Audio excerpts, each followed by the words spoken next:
Hi everyone, this is Tara Franzosa again, physical therapist working in pediatrics. So I put up a couple of videos over the last week or so geared for my students and other children.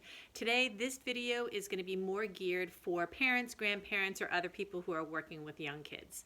Most of the students that I work with are working on their balance skills in one way or the other.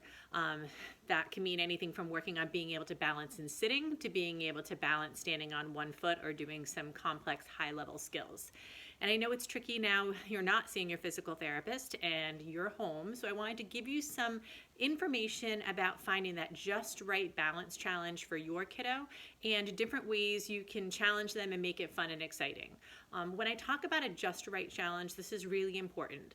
Trying to find that challenge that is not so easy that your child's going to get bored really quickly and they're not really working on what they need to be working on, or something that's too hard that's going to be frustrating that they're not going to want to stay with.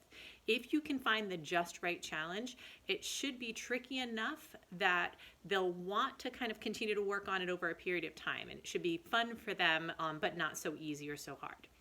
So this is going to be different for all of you guys because I'm hopefully talking to people who are working with really young children, older children, children who might have really poor balance or might really be working on higher level balance skills. So the first part of this might be a little bit boring, but I want to just go through some of the basics of balance in how we can grade that or add layers to it to make it more challenging so that you can find sort of that just right challenge or just right position for your kiddo. And then when we're done with that piece of it, I want to be able to give you some different things you can do, games and activities you can do with things that you might have around the house to make it more fun for both you and for your kiddo. And even be able to maybe layer in some of those academic goals that your teachers are having you work on so you can kill two birds with one stone, because I know we're all really busy and overwhelmed right now.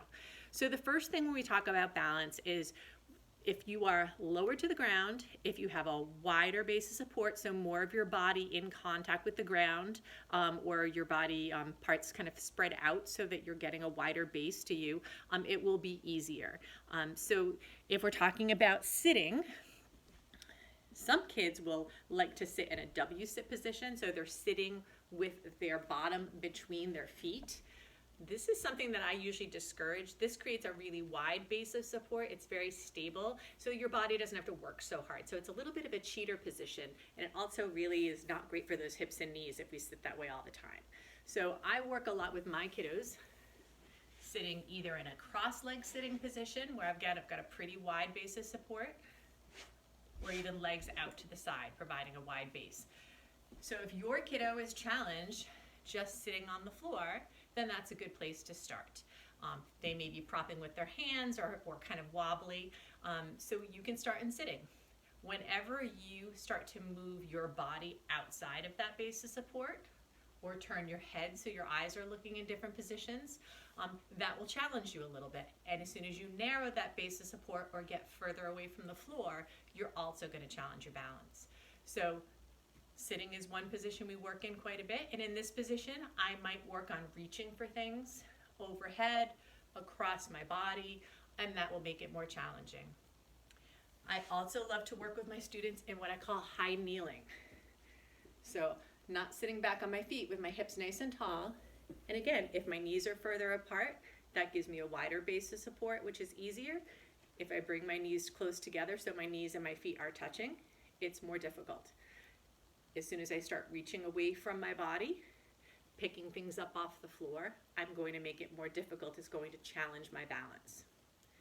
I can move from kneeling, if this is too easy, to what I call a half kneel position.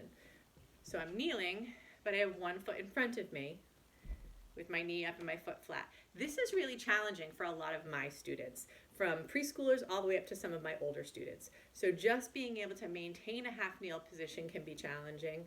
If I start having them do some reaching or looking at different things around the room, it makes it more difficult. I might have them throwing things at a target, which also makes it more difficult. So this half kneel position, and then the ability to put one foot down and bring the other foot back up, that transition is also really tricky. So now let's move even a little bit further up from half kneel. Standing, narrowing my base of support, bringing my feet together, putting one foot right in front of the other in tandem stance. So I'm narrowing that base of support even more, like I'm standing on a balance beam or a line.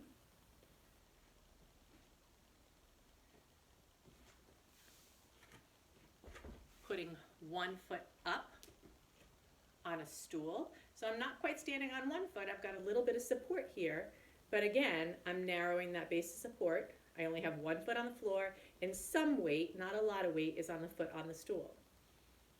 I can make this more difficult.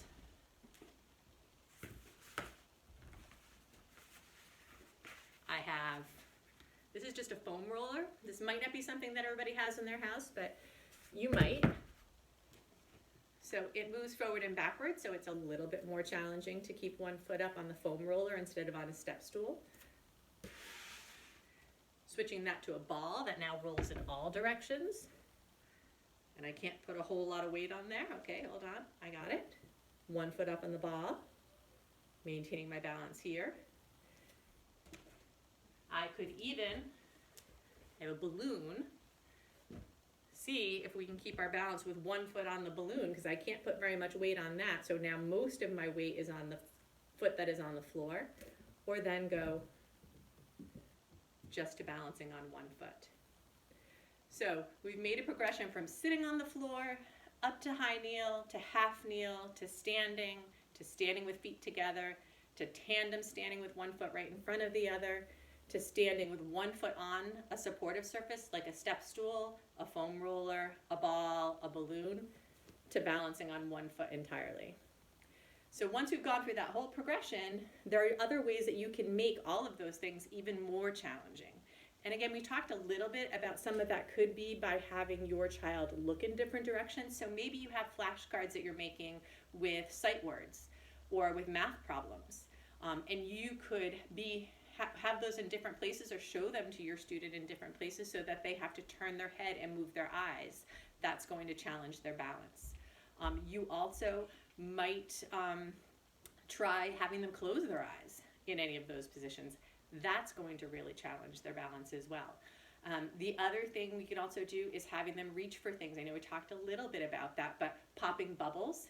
If you have them pop bubbles right in front of their body, especially kind of from their eyes to their belly button, that will be a little easier. But as soon as you're having them starting to reach outside of their base support, up high where they have to look their head up, put their head up to look at that, or even coming down low so they have to bend their knees, that's going to make it more difficult. So popping bubbles, batting a balloon back and forth, even having them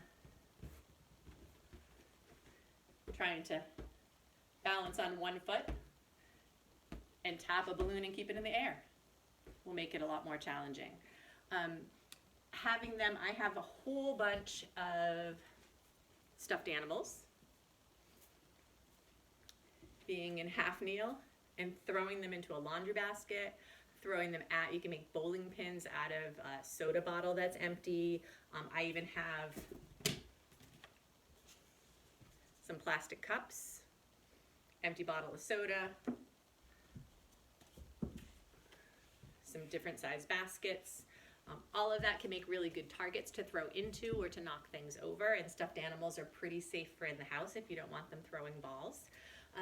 Another way that you can make any of those activities more challenging is to have your kiddo on a less stable surface. So I grabbed a cushion off of my couch, which is kind of thick. You can use a pillow.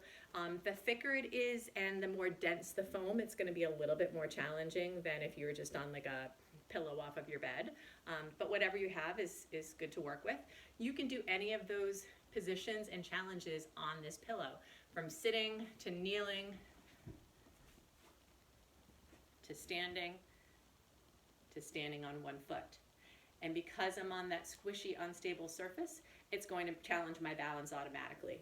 If I were to stand here and have to throw my Beanie Babies and my stuffed animals into a laundry basket, or knock over bowling pins, or even look around the room to read my sight words, it's going to challenge my balance that much more.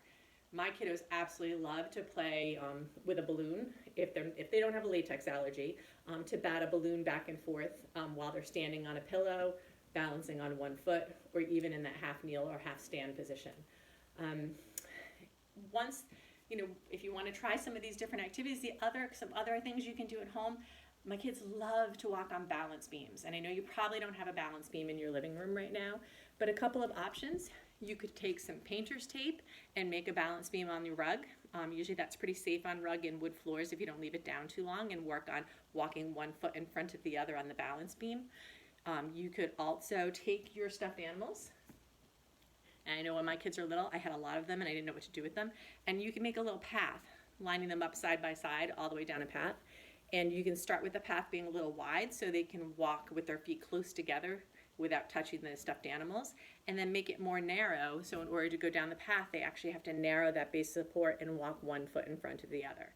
So if you don't have a balance beam in your living room, you can absolutely create that with something else. Some people might have pool noodles. You can put those in a line and have them walk in between the pool noodles. Or like I said, a piece of tape, a piece of rope, any of those kinds of activities.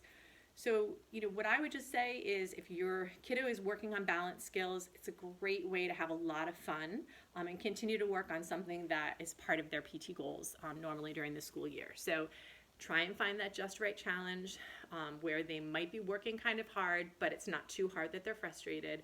Make it fun by having them play some kind of game with you, whether it's batting a balloon, bowling with stuffed animals, throwing into a laundry basket. And if you can, add in some kind of an academic piece to it. Again, something if they're working on addition, you could have different baskets with different sizes that they're throwing into and have different point systems for each basket, and maybe have them, figure out how many stuffed animals they get into the 10-point basket versus the 20-point basket, and then add up their score at the end. So there are lots of ways that we can work on their balance, incorporate some fun, and maybe a little bit of those academic goals as well. If you are one of my students, or your child's one of my students, you can always email me if you want some more advice on what that just right challenge for your kiddo is, or just practice some of these positions and see what they do and see what they have fun with, and what might be too easy or too hard, and find that just right challenge for them. Thanks. I hope this was helpful, and have a great day. Bye.